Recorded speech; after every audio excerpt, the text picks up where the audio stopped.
Hey, what is up YouTube?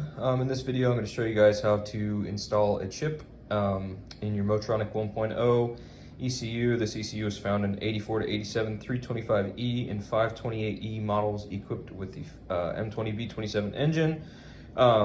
This is going to be different for 1988 and up. So yeah, this is just for 84 to 87 vehicles.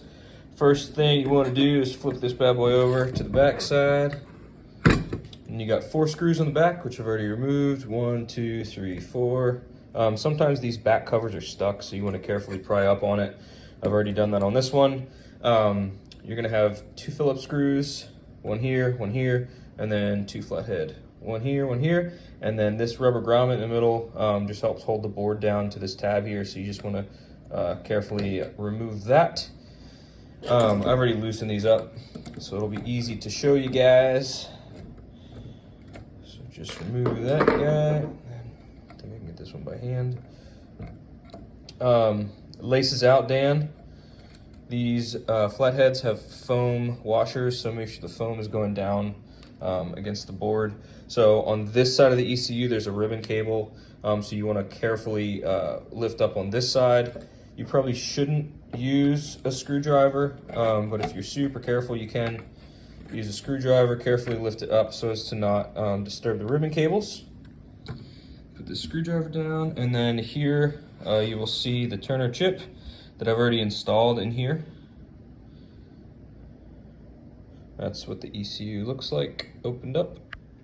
So to get a better platform for installing the chip, very carefully lift this up and over, and the ribbon cable will sit nice on the edge of the ECU there. And then you can see your chip. Most chips will have an arrow. The arrow typically faces out towards the mark on the main board. If you hear me reference the terms ECU or DME, they're interchangeable for the context of the video. Some people call them ECUs, some people call them DMEs, same thing. So yeah, when you're removing these chips and installing yours, usually I use a very small screwdriver in here and just very lightly, carefully pry upwards. And then when you go to seat the chip in, you want to do it very slowly to make sure that you're not bending any pins in the process. So yeah, once you have all that done, assembly is just a reversal of disassembly. So yeah, hope that helps. Just for the record, you cannot get to this from the top side of the ECU. You have to do it via the way that I just described. So yeah, hope that helps. Have a good day. See you.